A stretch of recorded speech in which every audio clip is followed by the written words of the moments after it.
Goeiemôre aan almal en baie welkom by ons volgende erediens hier by die gemeente NG Kempton Park Oos. Geliefdes, waar ook al julle julleself mag vind, of dit in Suid-Afrika of naby die gemeente of dalk verspreid reg oor die wêreld. Ons hoop dat dit goed gaan met elkeen van julle.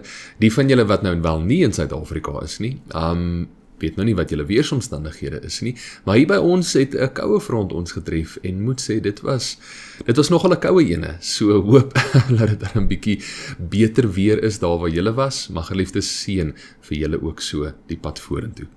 Ek deel net graag 'n paar afkondigings, geliefdes, 'n paar datums wat julle in gedagte moet hou. Ons hemelvaart erediens sal hierdie jaar die 14de Mei wees. Daar sal 'n erediens 10:00 die oggend wees en dan ook om 6:30 die aand. Dan gaan ons Pinksterreeks begin die 17de Mei en dit gaan dan die aand begin om 6:00 en dan sal die herhaling van daardie diens maandagooggend om 10:00 wees. Nou hier's die enigste verskil tussen die tye wat ek wel net pertinent wil uitlig. Sondag se Pinksterdiens, Sondag aand, die heel eerste ene, is om 6:00 die aand. Van dan af, Maandag tot en met Donderdag se aanddienste gaan nie om 6:00 wees nie, maar om 6:30. Ons skuif dit doelbewus net daai halfuur aan vir die wat werk of wat dalk vassit in verkeer. So geliefdes, almal van julle is meer as welkom om hierdie geleentheid by te woon. So Sondag aand se erediens gaan Maandagoggend herhaal word. Maandag aand, Dinsdagoggend, Dinsdag aand, Woensdagoggend. So in die aande strek dit van Sondag aand tot Donderdag aand en dan die oggende van Maandagoggend tot en met Vrydagoggend. Geliefdes, julle is meer as welkom. Dis 'n besonderse geleentheid waar ons almal bymekaar kan kom. So nooi vriende en familie. Ons gaan ons bes probeer om dit ook so op die internet op te laai, maar daar is tog 'n groot verskil om in persoon by die kerk dit kan sien en waar te neem as oor die internet.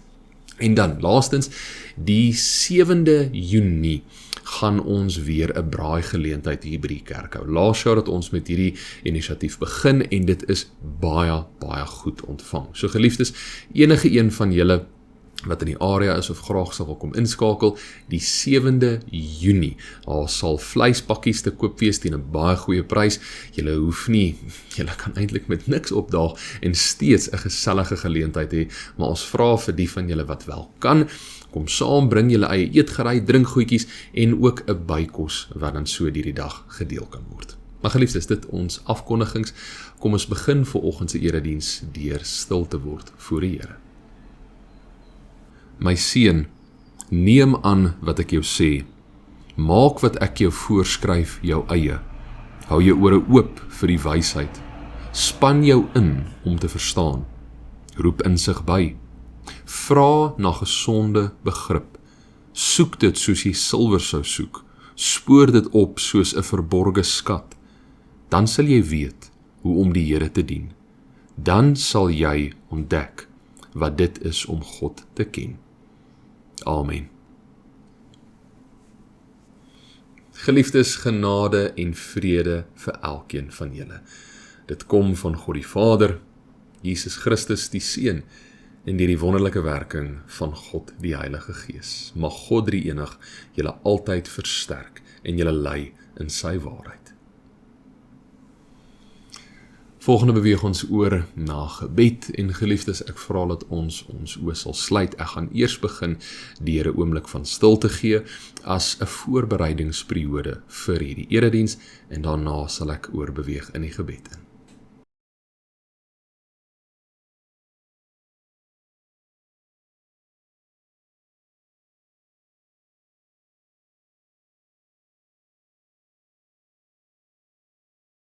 Here, dankie dat ons harte voor U kan stilmaak. Dankie dat ons weet, my Here, U sien wat binne in ons aangaan. U weet waaraan ons swaar dra. U weet wat vir ons genot bring. U weet waaroor ons dalk angstig is. Of dit wat ons nie is met ons naaste deel nie. Here, wat ook al in ons harte mag aangaan, ons vra, Here, dat U vir ons altyd sal kom lei in die pad vorentoe. Dat ons oë altyd oopgemaak sal word tot U waarheid.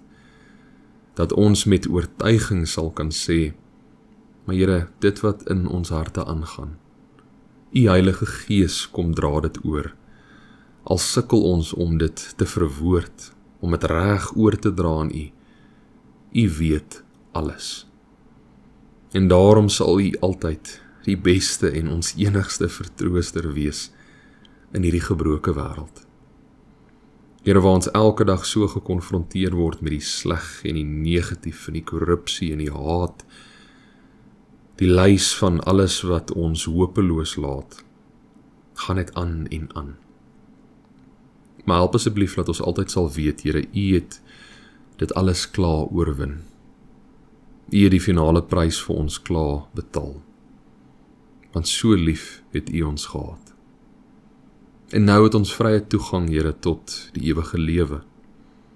Nie deur ons verdienste nie. Nie deur wat ons kan bydra of ons wat goed genoeg is nie, maar deur die genade alleen. Dankie dat U dit alles vir ons kom gee en kom doen het. En dat U ook vir ons die geleentheid gee, waar U met die hand uitgestrek voor ons staan en sê, my kind, saam jou wil ek 'n verhouding hê. Daarvoor dank ons U, en ons prys U naam.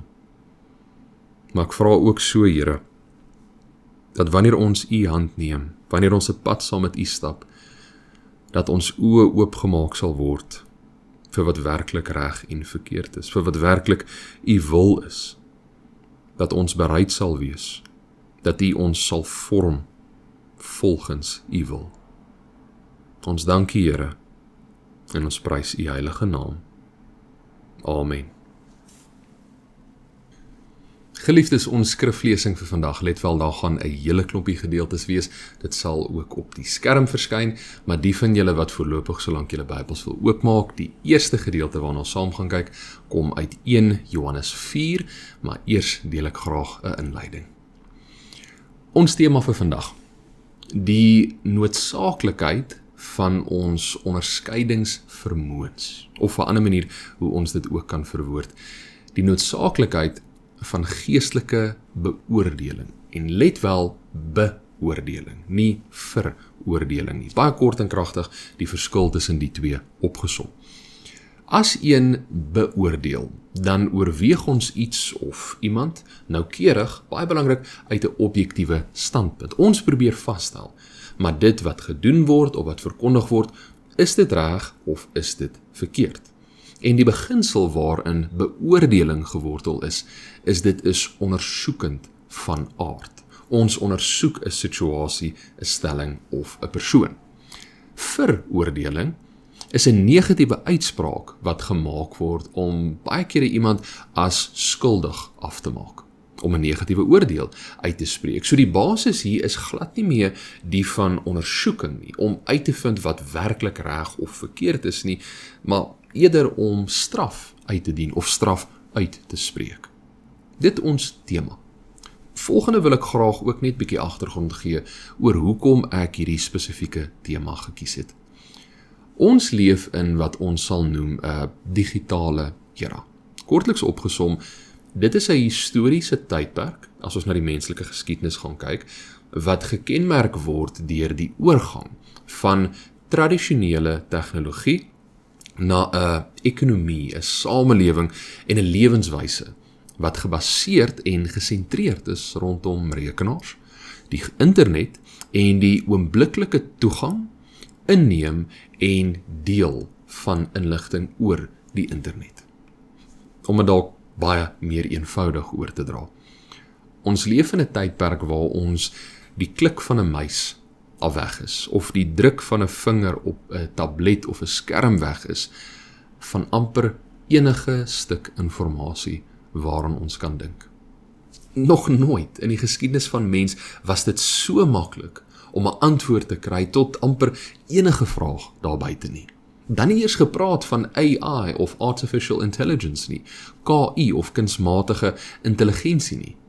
Daardie sagte ware op julle fone, op julle rekenaars by die huis is in staat om enorme hoeveelhede inligting in 'n oogwink te verwerk.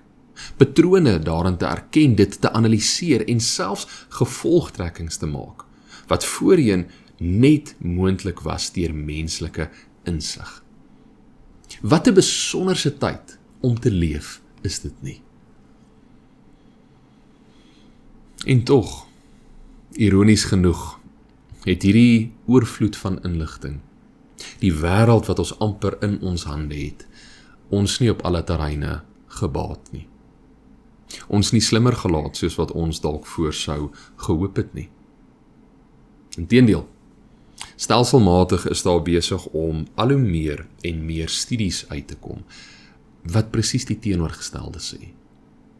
Dat hierdie digitale era waarin ons nou is, ons eintlik lui maak.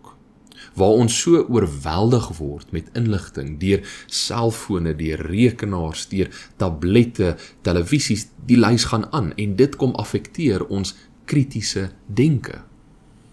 Ons intellektuele kapasiteit word nadelig beïnvloed, en tot ons onderskeidingsvermoëns, ons beoordeling vermoëns, lei hieronder.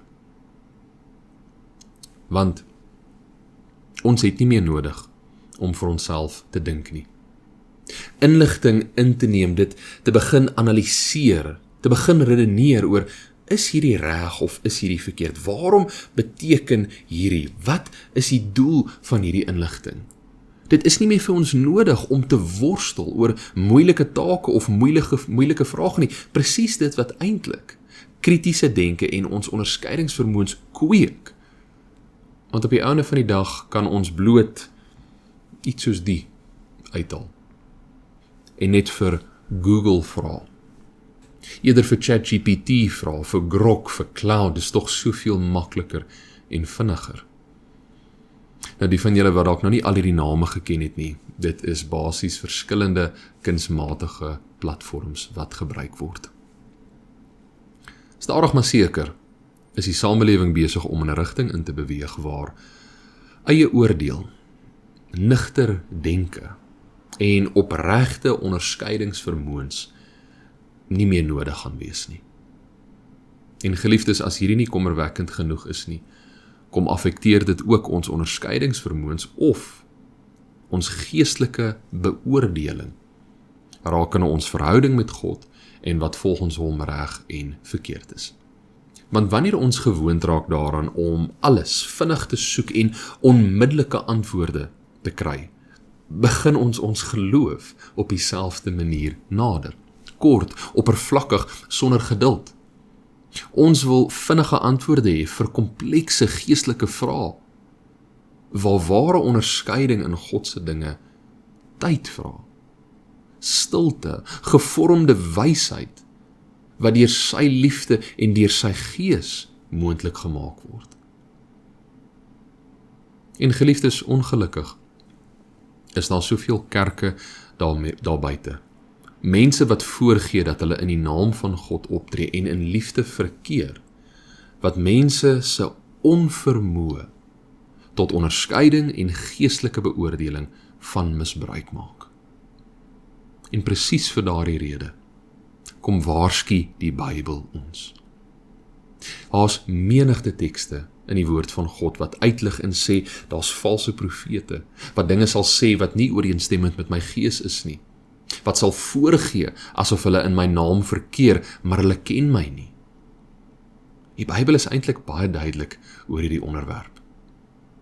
En dit kom gee vir ons die nodige gereedskap, waarmee ons onsself moet toerus, waarin ons onsself moet beoefen, om ons geestelike beoordeling op te skerp en te verbeter. En geliefdes, dit is presies waar ek vandag wil gesels. Ek wil na verskeie Bybelverse gaan kyk, wat ons leiding gee, wat ons kom toerus in presies die, en wat ons geestelike onderskeidingsvermoëns of beoordelingvermoëns op die regte plek sal kry. Die eerste punt waarna ons gaan kyk. Onderskeidingsvermoëns beskerm ons teen dwaling en die verdraaiing van waarheid. Ek lees vir ons 1 Johannes 4 vers 1. Geliefdes, moenie enige een glo wat sê dat hy die gees van God het nie, want daar is nou reeds baie vals profete in die wêreld. Maar ondersoek elkeen Ondersoek of sy gees van God afkomstig is.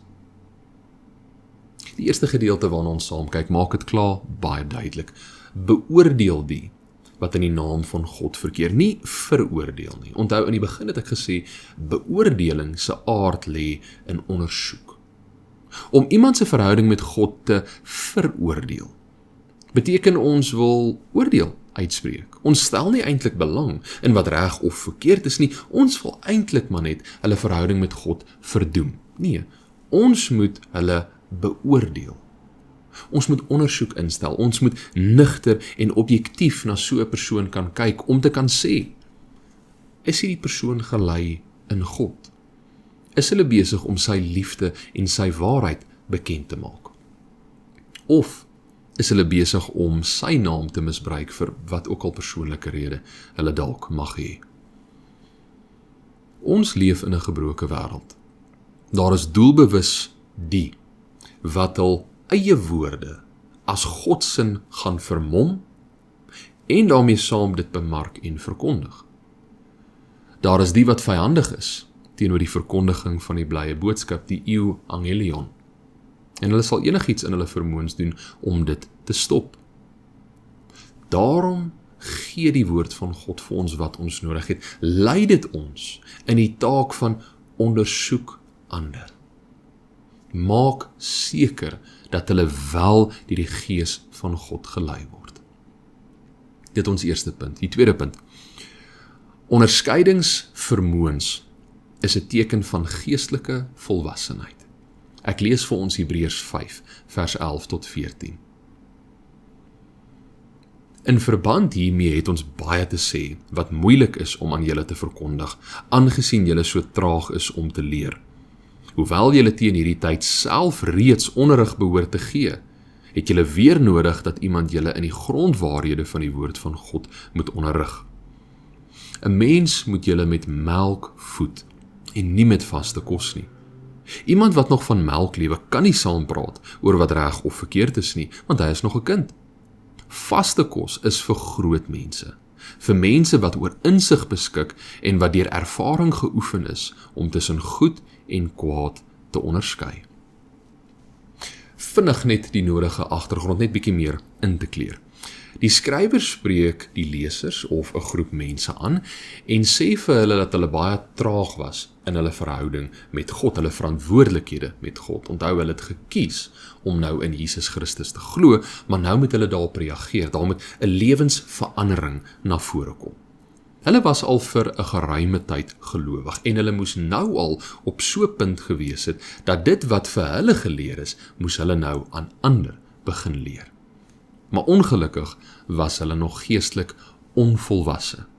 Hulle was nie in staat om vaste kos te eet nie, of dan die dieper dinge van hulle verhouding met God te verstaan en te begryp nie. En daarmee saam kon hulle nie onderskeid tref tussen wat reg en verkeerd is nie.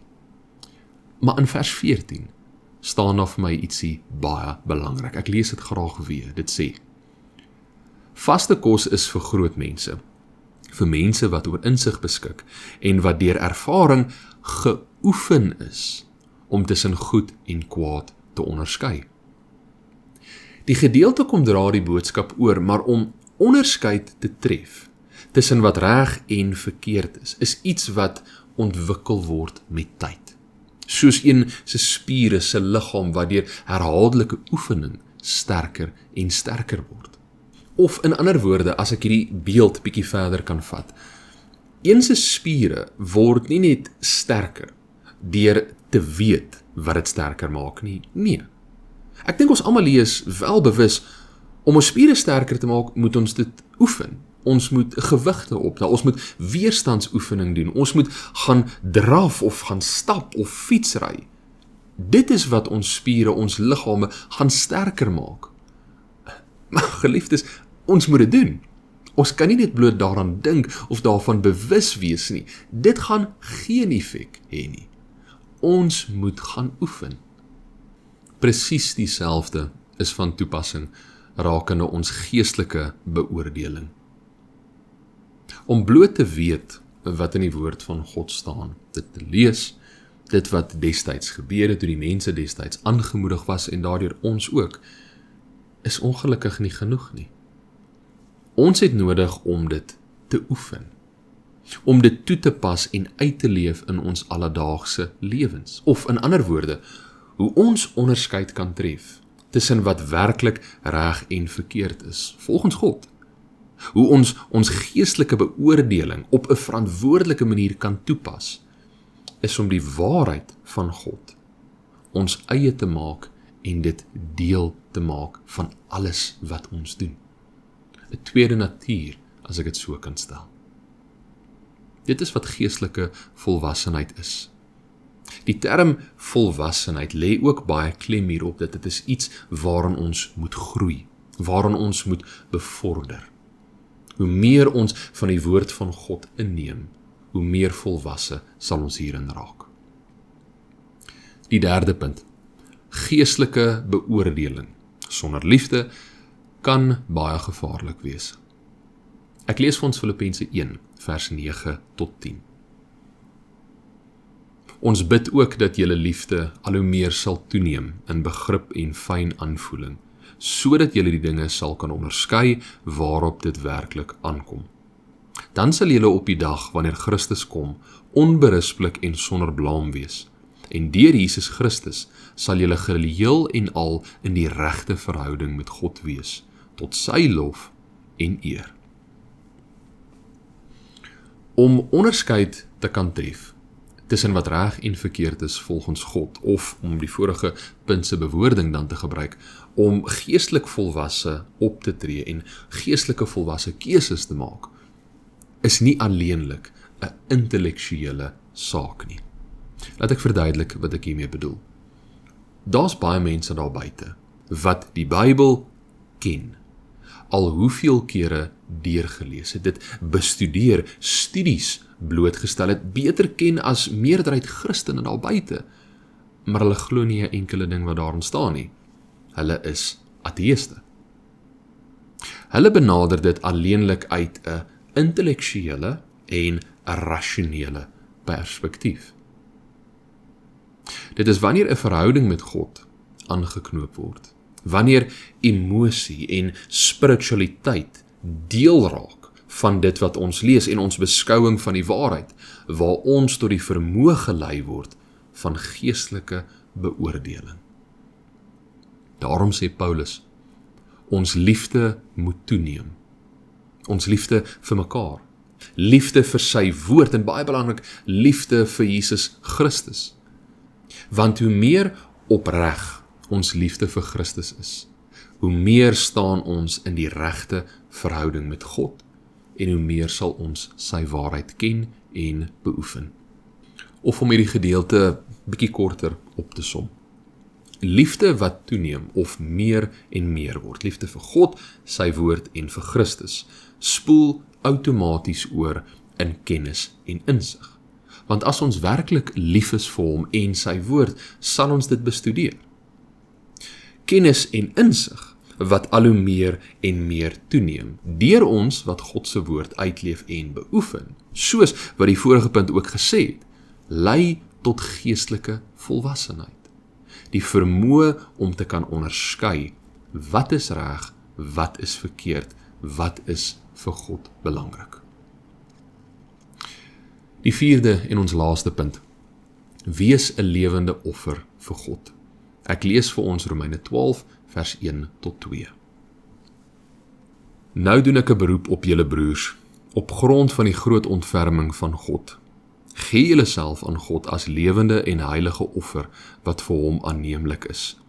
Dit is die wesenlike van die godsdiens wat julle moet beoefen. Julle moenie aan hierdie sondige wêreld gelyk word nie, maar laat God julle verander deur julle denke te vernuwe. Dan sal julle ook kan onderskei wat die wil van God is, wat vir hom goed en aanneemlik en volmaak is. 'n bekende gedeelte en vir baie goeie rede. Die fondasie hier staan as volg. Ons moet onsself nie aan die sondige wêreld en die gebruike daarvan oorgee nie. Ons moet eerder onsself aan God oorgee as lewende en heilige offers, want dit is wesenlik ons godsdiens. Die vraag wat hieruit voortspring, wat beteken dit dan om onsself as offers vir God te gee as Nuwe Testamentiese Christene? Want offers en die hele offersysteem kom hoofsaaklik uit die Ou Testament uit. Dit was 'n judaïstiese gebruik, die godsdiens van die Jode. En offers was geslag tot eer en verheerliking van God en om die gemeenskap te reinig van hulle sondes, let wel, dit was net vir 'n bepaalde tyd. Paulus kom draai die gedeelte oor en probeer bevestig en klem lê, maar ons moet onsself totaal en al aan hom gee, net soos wat 'n offer destyds totaal en al aan God gegee was. Nie sodat ons geslag kan word nie, nee, maar dat ons volkome bestaan tot eer en verheerliking van sy naam sal wees, nes die offers in die Ou Testament. Ons hele bestaan, ons hele wese moet gevestig wees in hom. En deur ons, wat ons self dan so aan die Here gee, kom verander hy ons, kom vernuwe hy ons gedagtes, sodat ons kan onderskei wat sy wil is, wat vir hom goed en aanneemlik en volmaak is. Geliefdes, geestelike beoordeling en onderskeidingsvermoëns rakende ons verhouding met God is nie opsioneel nie. Dit is nie iets wat net 'n sekere paar mense gekry het of kan toepas nie. Dit is nie ietsie wat bloot oorgelaat moet word aan die predikante of die religieuse leiers nie. Dit is 'n verantwoordelikheid wat elkeen van ons moet aangryp en uitleef. Ons is nie geroep om blindeliks te glo nie. Ek wil dit herhaal, harde woorde, maar julle sal nou sien wat ek hiermee bedoel. Ons is nie geroep om blindeliks te glo nie. Ek lees vir ons 1 Petrus 3 vers 15 wat bietjie meer lig hierop skyn. In julle harte moet daar net heilige eerbied wees vir Christus die Here. Wees altyd gereed om 'n antwoord te gee aan elkeen wat van julle 'n verduideliking eis oor die hoop wat in julle lewe. Om blindeliks te glo beteken ons glo sonder om enige geestelike beoordeling toe te plas. Ons glo net, ons aanvaar net wat aan ons gesê word, sonder om 2 keer daaroor te dink, sonder om ondersoek in te stel oor wat is werklik reg en verkeerd volgens God. Hierdie gedeelte dra dit eintlik vir my baie mooi oor. Ons moet weet waarom ons glo. Ons moet weet, wat is hierdie hoop wat in ons lewe? Jesus Christus, en die enigste manier wat ons dit kan weet, is deur ondersoek in te stel. Deur vas te stel, te beoordeel, deur die woord van God, maar wat is die waarheid en wat is nie? En ons moet so bewus wees, so seker wees van dit waarin ons glo, dat as iemand na ons toe kom en navraag instel oor, wat is hierdie hoop? Wat is dit in julle wat julle so dryf? Dan moet ons kan antwoord, bereid wees om te kan sê, waarom ons glo wat ons glo. Ons word geroep om ondersoek in te stel rakende ons geloof, te beoordeel en nie te veroordeel nie.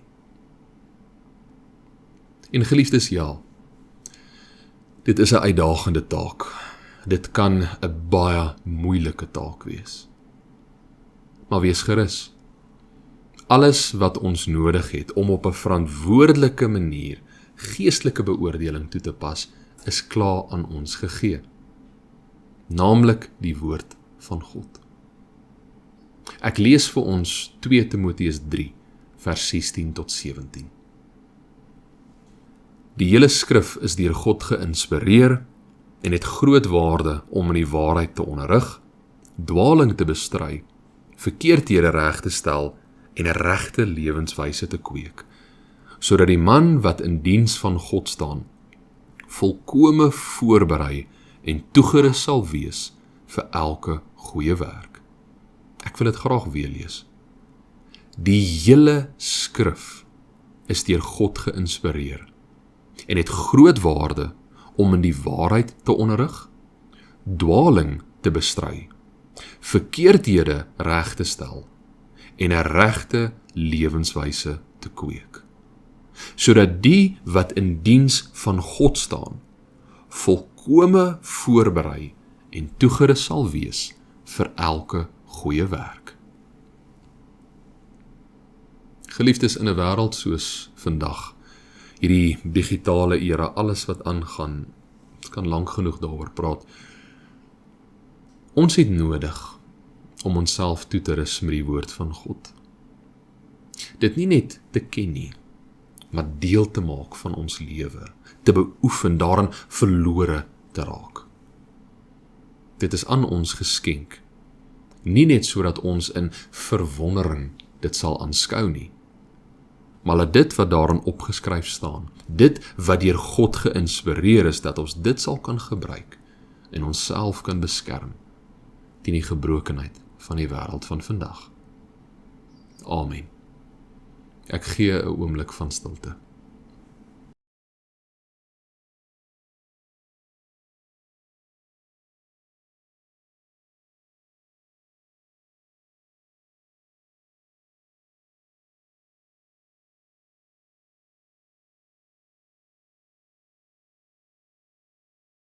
Here, uit afhanklikheid nader ons U vandag en kom vra ons, Here, kom bid ons, gee vir ons oë wat kan sien, gee vir ons harte wat kan verstaan en gee vir ons die nodige wysheid om onderskeid te kan tref tussen wat werklik reg en verkeerd is volgens U. Here, ons weet daar is soveel onreg.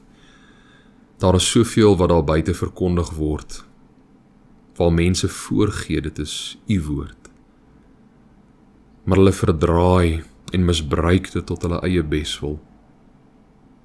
Daar is soveel skade wat gelei word deur mense wat nie deur U Gees gelei word nie. Gee vir ons asseblief die nodige insig en kennis, die nodige liefde vir U en U woord. Laat ons op 'n verantwoordelike wyse geestelik kan beoordeel. Dat ons nooit iemand sal veroordeel nie, maar dat ons ondersoek sal instel, Here, daar waar nodig is. Laat ons nugter kan dink oor ons verhouding met U en wat U van ons vra. En laat ons nie weggesleep sal raak deur die sleg en die onreg van daar buite nie. Dis 'n verantwoordelikheid wat elkeen van ons moet toepas. Here, gee vir ons wat ons nodig het om dit te kan doen en lei ons daarin asseblief. Amen. Geliefdes, ontvang die seën van die Here. Die genade van ons Here Jesus Christus en die liefde van God ons Vader en die teenwoordigheid van die Heilige Gees wat ons ook lei in sy waarheid, sal met elkeen van julle wees tot in lengte van dae. Amen.